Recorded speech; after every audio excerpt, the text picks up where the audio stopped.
Sathan media நண்பர்கள் அனைவருக்கும் வணக்கம். சேனலை சப்ஸ்கிரைப் பண்ணாதவங்க சப்ஸ்கிரைப் பண்ணுங்கள், தொடர்ந்து ஆதரவு கொடுங்க. இப்போ பார்த்தீங்கன்னா, இப்போ சிபிஐ வந்து அவங்க வேலையை ஆரம்பிச்சிட்டாங்க.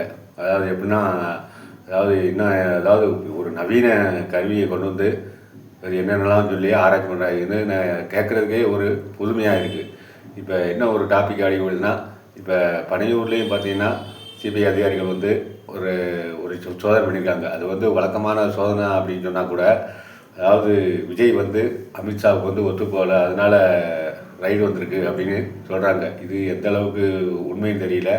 ஆனால் கண்டிப்பாக ஏதோ ஒரு மர்மம் இருக்கும். ஆனால் விஜய் வந்து எப்போயுமே வந்து தன்னுடைய தலைமையில் கூட்டணி அப்படின்னு சொல்லியிருக்காரு. அதாவது எப்படின்னா, அவர் தான் முதலமைச்சர் வேட்பாளர் அப்படிங்காது. அதிமுக கூட்டணியோ பாஜக கூட்டணியோ பற்றி அவர் பேசவே இல்லை. இப்போ எடப்பாடியும் கூட இப்போ இரு தரப்புலையும் நாங்கள் பேச்சுவார்த்தை நடக்கலை அப்படின்னு வந்து வெளிப்படையாக சொல்லியிருக்காரு. ஆனால் இப்போ தாவேகா தொண்டர்கள் வந்து எடப்பாடி கூட்டத்தில் வந்து ஒரு ஒரு ஈடுபாடோடு இருந்தது வந்து நம்ம பார்க்க முடிஞ்சது. இப்போ கரூர் வழக்கு என்ன ஆகும்னா, இப்போ யாரை அச்சுறுத்துறதுக்காண்டி இந்த வழக்கு நடக்குதுன்னு தெரியல. இப்போ தீவிரமாக நடந்துக்கிட்டு இருக்குது. இப்போ அதாவது நிறைய கடைக்காரர்கள், ஒரு பொதுமக்கள், இந்த மாதிரி நிறைய பேர்கிட்ட வந்து இந்த மாதிரி விசாரணை வந்து பண்ணிக்கிருக்காங்க.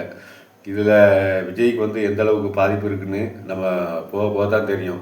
இப்போ ரெண்டாவது பார்த்திங்கன்னா, விஜய் வந்து தன்னுடைய கட்சியை வந்து ஒரு நிறையா புதுமையில் வந்து பூசியிருக்காரு. அதாவது எப்படின்னா, ஒவ்வொரு தொகுதிக்கு 2 வேட்பாளர், அதாவது 234 தொகுதிக்கும் 468 வேட்பாளர் அப்படிங்கிற ரீதியாக ஒரு செலக்ட் பண்ணி வச்சுருக்காங்க. ரெண்டாவது மகளிர் அணி தலைவர், அதாவது ஒரு குழு இருக்கும், நிர்வாகிகளை வந்து நியமிச்சுக்காரு. இளைஞர் அணிக்கு ஒரு நிர்வாகிகள் தலைவர், மகளிர் அணி, அது மாதிரி தொண்டர்படையை வந்து இப்போ உருவாக்கியிருக்காரு. புதுசாக விஜய் கூட ஒரு தொண்டர்படையை உருவாக்கி வச்சுருக்காருன்னு சொல்கிறாங்க. ஆனால் உண்மையிலே போக போக கண்டிப்பாக, ஏன்னா இப்போ எல்லாருமே எதிர்பார்த்தது தான். இப்போ தவைக்கா வந்து ஒரு புது கட்சி தான், ஒரு பிறந்த குழந்தை மாதிரி தான். அது போக போக தான் நாளை வழியில் அது ஒரு பக்குவமாகி ஒரு ஒரு முதிர்ச்சியான நிலைமைக்கு வரும்போது தான் முழு அளவிலான ஒரு அரசியல் கட்சியாக ஒன்று கண்டிப்பாக உருவெடுக்கும். இப்போ கரூர் சம்பவம் வந்து அது உண்மையிலேயே யாரும் மறக்க முடியாத ஒன்று, துரதிருஷ்டமானது, யாரும் எதிர்பாராத ஒன்று.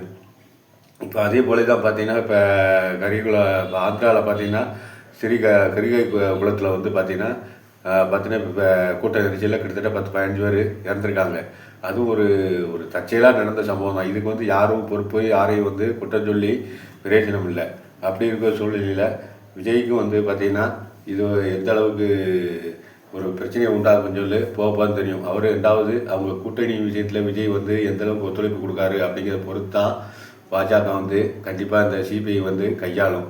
ஏன்னா இப்போ உள்ள சூழ்நிலையில் விஜய் எந்த அளவுக்கு அவங்களுக்கு வாக்குறுதி கொடுத்துருக்காருன்னு தெரியல. இப்போ சில பேர் கருத்துக்கள் என்ன சொல்கிறாங்கன்னா, சட்டமன்ற தேர்தலை விட்டுருங்க, பாராளுமன்ற தேர்தலில் பார்க்கலாம், கூட்டணி வச்சுக்கலாம், அப்போ வாரேன். ஏன்னா இப்போ வந்து சட்டமன்ற தேர்தலில் வந்து தன்னுடைய பலத்தை வந்து நிரூபிக்குங்கிறதுல அவர் ரொம்ப இதோட ஈடுபாடோடு இருக்கார். ஏன்னா விஜய்க்கு வந்து இப்போ தான் கட்சி ஆரம்பிக்க எந்த தேர்தலுமே வந்து இது வரைக்கும் சந்திக்கலை. அப்படி இருக்கிற சூழ்நிலையில் தன்னுடைய என்ன பலம் இருக்குன்னு சொல்லி, தனக்கு எவ்வளோ பலம் இருக்குன்னு சொல்லி கண்டிப்பாக அதை பார்க்கணும், ஆராய்ச்சி பண்ணணும்.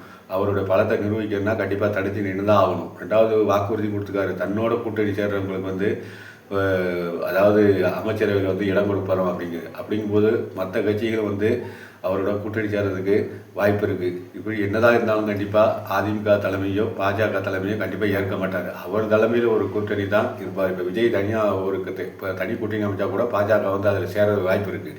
ஏன்னா அதிமுக கூட சேர்றதுக்கு வாய்ப்பு இல்லை. அது இருக்கும்போது கண்டிப்பாக இது ஒரு பெரிய ஒரு பிரச்சனையாக தேர்தல் சமயத்தில் முடிவெடுக்கும். பொறுத்திருந்து பார்ப்போம்.